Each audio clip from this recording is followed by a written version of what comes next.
Hello friends, in the previous video we saw why and how Aryans came to India. After coming to India, initially they settled in the northeastern region of India and the plains of Punjab. And because their primary work was cattle rearing, their dependency on agriculture was quite limited.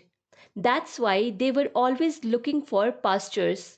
Pasture means grassy ground, where animals graze grass. So, in search of pastures, they slowly started entering the Indo-Gangetic plains of India. Until 6th century BC, that is 600 BC, the situation was that the entire North India was occupied by these people. And this region was called Aryavart.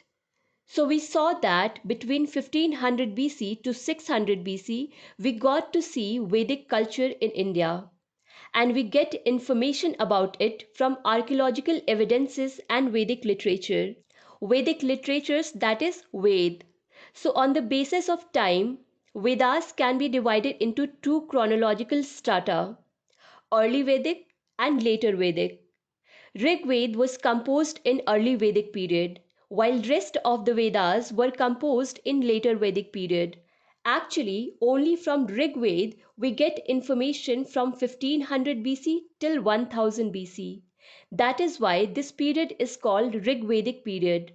The thing to note here is that these were composed in early Vedic period, but actually they were written or compiled in later Vedic period. That is, in period from 1500 BC to 1000 BC, the Rig Ved was transferred from generation to generation in oral form, and the period from 1000 BC to 6000 BC was called the later Vedic period.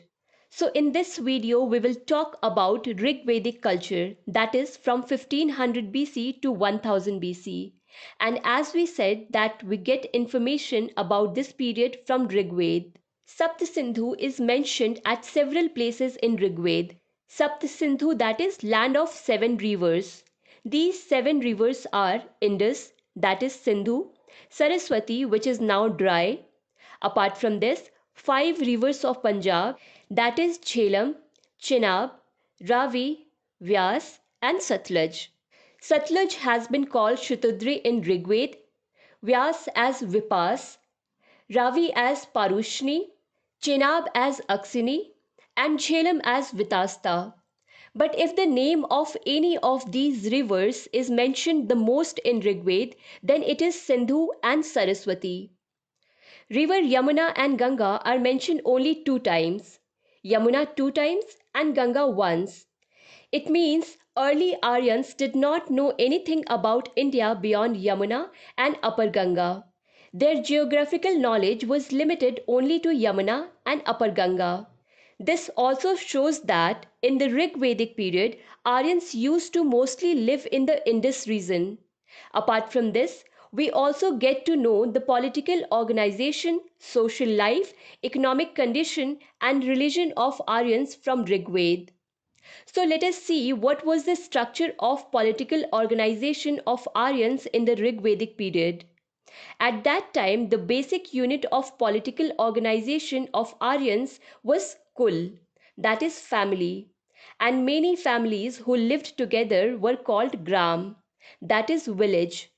There used to be a leader of this Gram, which was called Gramini, and several Grams together were called Visu.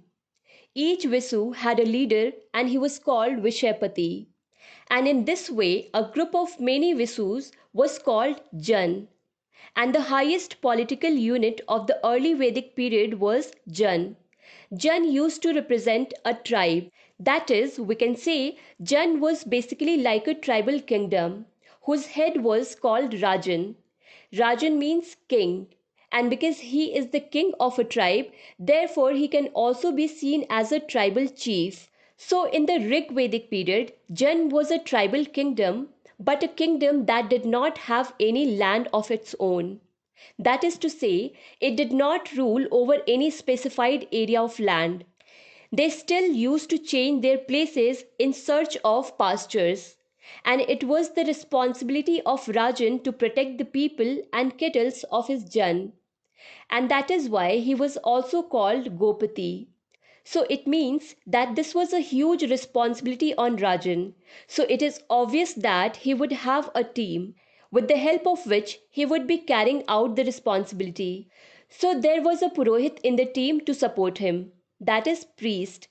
Along with this, there used to be a Senani as well, that is, commander in chief. Now, it is a wonderful thing that there is a mention of Senani in the Rig Veda, but there is no reference of standing army anywhere.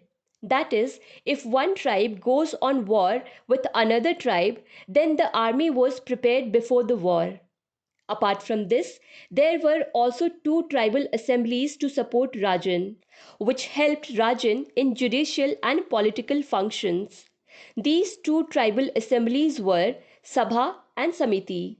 There used to be elders and experienced people of the tribe in Sabha who used to advise Rajan from time to time.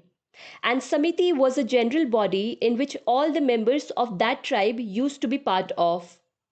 The advantage of having this Sabha and Samiti was that Rajan could not act arbitrarily. He had limited powers, and according to Rig Veda, it can be assumed that there was a monarchical political organization at that time, where generally the king's son would become the king. But the question is whether it was mandatory that the king's son would become the king. The answer is no, it was not mandatory because no such example was found in Rig Veda where the people of one family ruled for more than 5 generations. So we have seen what kind of political system was there in a tribal kingdom. In Rig Vedic period, at least 30 such clans and tribes are mentioned, and 5 of them are called major tribes or major Jan by Rig Veda, which were called Panch Jana. So the major tribes in Rig Vedic period were Turvasa, Anu, Yadu, Puru, Matsya, and Bharat. So this was the political organization of Rig Vedic period. In coming videos, we will also cover the social, economic and religious conditions of the Rig Vedic period in detail. You can download PDF of all the videos of ancient history from Bookstava app.